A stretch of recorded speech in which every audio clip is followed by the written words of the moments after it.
Y ya lo estamos saludando. Luis, ¿cómo va? Buen día. Buen día, muchas gracias por llamarme. No, gracias por atendernos. Bueno, ¿qué es lo que tenemos por delante? Vamos a empezar por el título de la charla de este viernes, ¿no? En el marco de la rural. Mirá, es tal vez un título muy pretencioso porque son tantas las cosas y hay que comprimirlas en una hora y pico, y supongo que habrá muchas preguntas y precisamente creo que son muchos signos de pregunta, ¿no? Claro. De mucha incertidumbre y muchas dudas, y algunas se van develando. Yo creo que lo que ha hecho los últimos anuncios de política económica han respondido a una pregunta fundamental que había flotando en el aire, que era si había o no suficiente cantidad de dólares para atender todos los usos que había que darle a esos dólares, y la respuesta fue que no. Claro, no alcanzaban. O sea, no alcanzaban para son los tres usos básicos, que era contener la cotización del dólar o defender el peso, digamos. Claro. El segundo uso era pagar la deuda, y el tercer uso era los dólares de los depositantes, y el gobierno primero, digamos, decidió que una de las víctimas sería, o sea, había que, digamos, postergar pagos de la deuda pública. Después dijo, bueno, si tengo que usar todos los dólares para defender la cotización del peso, no, digamos, mantener de alguna manera la estabilidad cambiaria al ritmo que venía, tampoco alcanzan. Entonces impuso controles de cambio. O sea, primero fue la reprogramación de la deuda, después los controles de cambio, preservando los dólares de los depósitos. Claro. Y entonces estamos en este contexto en el cual se reveló información sensible en el mercado, muy sensible, que es la idea de que no hay dólares suficientes, y bueno, estamos acomodando nuestros comportamientos a esa información. Luis, ¿esto era inevitable llegado este momento? Digo, no mirando en perspectiva histórica, ¿no? Porque seguramente se han cometido muchos errores que si en alguno hubiera cambiado una decisión, tal vez evitábamos este escenario. Pero dado el escenario, ¿estas medidas eran inevitables? Mira, venimos de un proceso de deterioro muy largo de la situación macroeconómica, en un contexto de un gobierno que no logró recuperar la credibilidad. Digamos, cuando vos tenés afectada la credibilidad, yo diría que no se logró recuperarla desde el 2018 para acá, desde el principio de 2018. Yo creo que hubo un punto de inflexión muy grande, que fue diciembre de 2017, que es cuando el Banco Central de alguna manera se ve abordado por la jefatura de gabinete y el Ministerio de Economía. Se deciden cambiar la meta de inflación, se baja la tasa de interés. O sea, como que hay un cambio en la política antiinflacionaria, se decide postergar en parte la desinflación. Sí. Y a partir de ahí, de ese fatídico 28 de diciembre del La famosa 2017, conferencia de prensa todos juntos, ¿no? Los tres yo creo que ahí, sentados. digamos, es como que hubo un cambio en la política económica que cambió la impresión que había respecto de cuán importante era bajar la tasa de inflación. Eso el mercado se lo tomó muy mal. A partir de ahí, ¿te acordás? Se impuso el impuesto a la renta financiera. Hubo una serie de cuestiones que hicieron que Argentina no consiguiera más financiamiento. Y después hubo, digamos, el ayudín del Fondo Monetario, que Claro. te tapó esa falta de financiamiento durante todo un año. Pero vos fijate que lo que gatilla la medida de reprogramación de la deuda, que ayer, digamos, todos los medios internacionales ya le ponen el nombre de default, no la Sí. llaman con los eufemismos que Sí. se llaman aquí adentro. Cuando el 28 de agosto, o sea, el miércoles pasado, se decide anunciar de la reprogramación, es de nuevo como consecuencia de que el mercado, no ya el mercado internacional, sino el mercado local, dice: no te renuevo más la deuda, ¿no? La deuda de corto plazo. Entonces, fíjate, pasó mucha agua bajo el puente desde principio del 2018 hasta la semana pasada, pero siempre el tema es el mismo: no hay voluntad de renovarle la deuda al Tesoro Nacional. Entonces, y cuando surgió la duda de que tampoco estaba el dinero con el fondo, hubo de vuelta que tomar otra decisión extrema con la deuda pública. Así que estamos en esa crisis de confianza donde nadie quiere financiar al Tesoro, a pesar de que se hicieron algunos esfuerzos para bajar el déficit fiscal. Luce que esos esfuerzos fueron insuficientes para aumentar la confianza, ¿no? Claro. Luis, buen día. Javier es mi nombre, mucho gusto. Buen día, Javier. Pensando un poco en justamente lo que es el pensamiento histórico argentino económico, ¿dónde ubicar esta crisis? Si uno se compara con la del 2001, con lo que fue la hiper de finales de los 80, bueno, en tiempos de dictadura militar, cómo se pensaba económicamente en términos neoliberales. ¿Cuál ha sido un poco, o dónde ubicar esta crisis en la historia económica argentina? Tiene como si querés una raíz común a todas ellas, que es la que te comentaba antes, o sea, la imposibilidad de financiar al fisco, ¿no? O sea, la mayoría de las crisis argentinas han tenido como raíz común esa. O sea, se agota el financiamiento, ya sea vía deuda o vía emisión monetaria.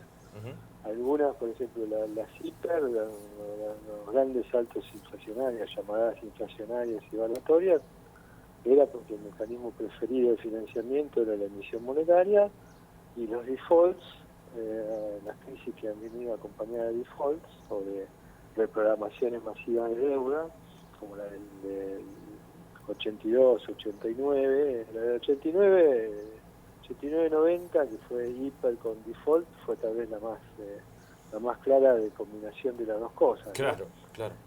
Pero por ahí la del 2001, digamos, fue más bien un problema de deuda, porque como tenías un régimen monetario se evitó la hiper, pero ahí colapsó el sistema financiero. Tal vez la diferencia más importante de esta es que no tiene una corrida o una crisis bancaria, digamos, ¿no? Tenés una corrida sobre los depósitos en dólares, pero no se contagió al sistema en pesos.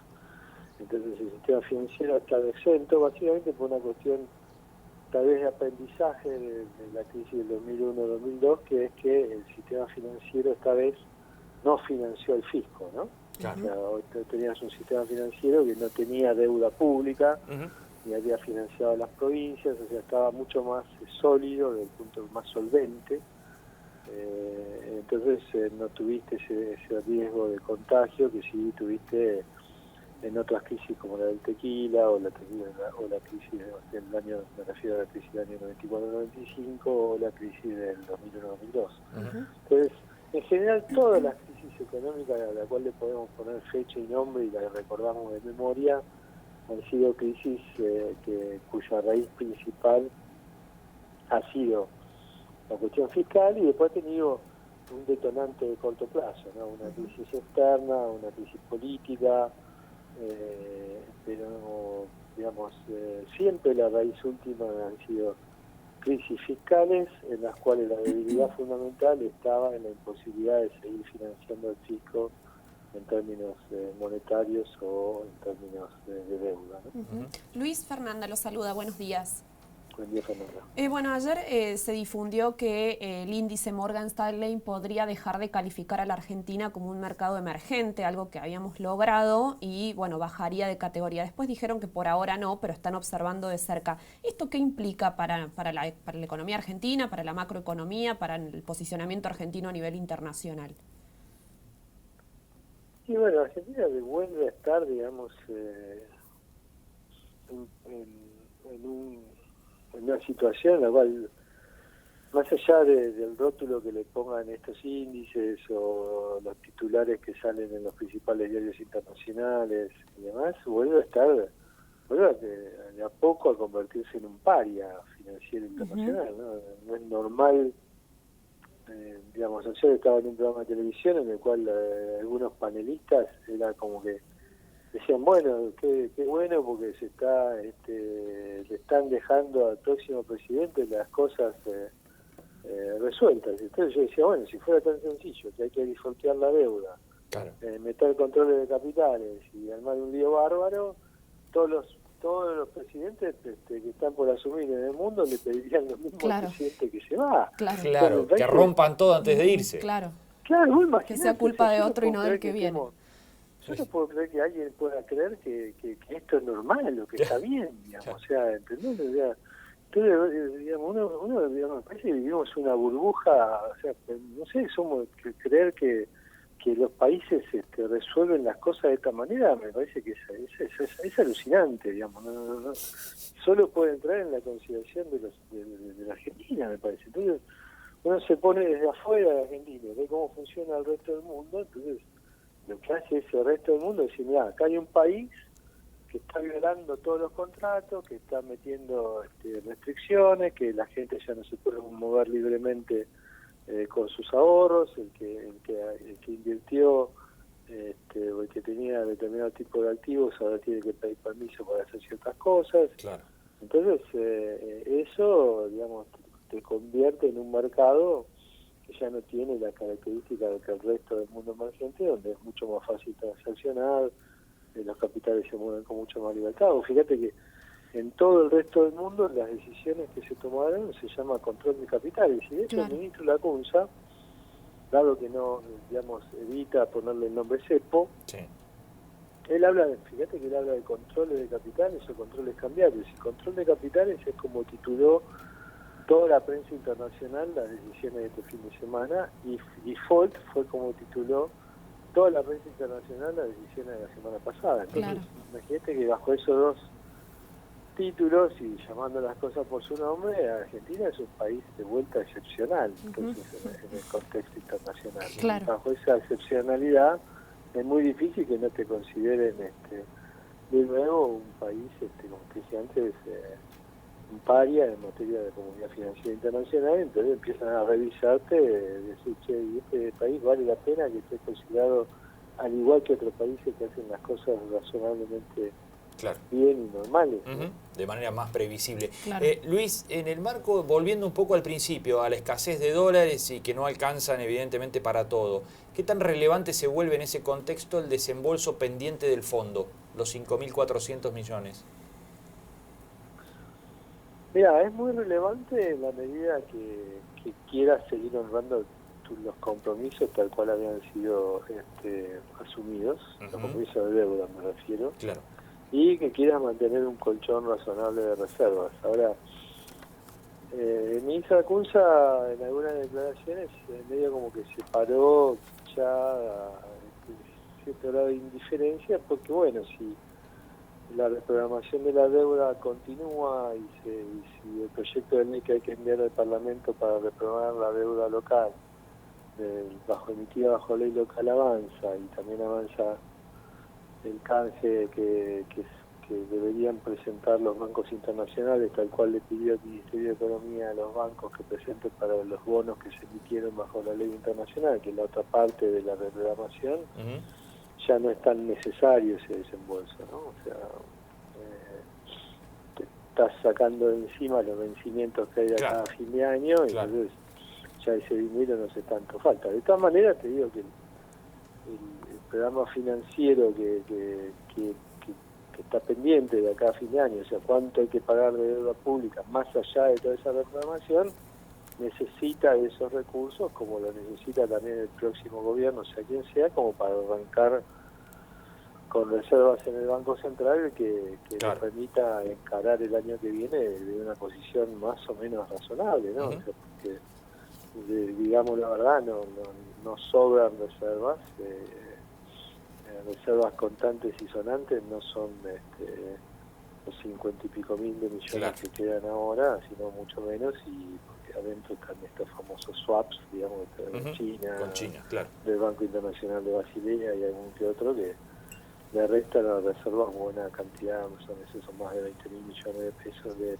dólares, así que las reservas quedan bastante diezmadas, ¿no? O sea, no es dinero líquido, no son reservas líquidas disponibles, y entonces sería bueno que el dinero del fondo, y aparte por una señal a la comunidad internacional de que todavía Argentina tampoco cayó en desgracia con el fondo, ¿no? Era el último bastión que queda, ¿no? Y para eso hace falta también despejar parte de toda la incertidumbre política, y algún día es Alberto Fernández, otros días son miembros conspicuos de la oposición, como puede ser las declaraciones que ustedes comentaban recién de Grabois y cosas por el estilo, que obviamente no ayudan a despejar ningún tipo de incertidumbre y dudas sobre lo que puede venir por delante en Argentina, ¿no? Bien. Luis Seco, el viernes, 19 horas, en el marco de la exposición rural de Río Cuarto, está hecha la invitación para seguir escuchándolo. Le agradecemos mucho estos minutos. Ha sido un gran placer, ¿eh? Nos vemos pronto. Que ande muy Buen día. bien, gracias.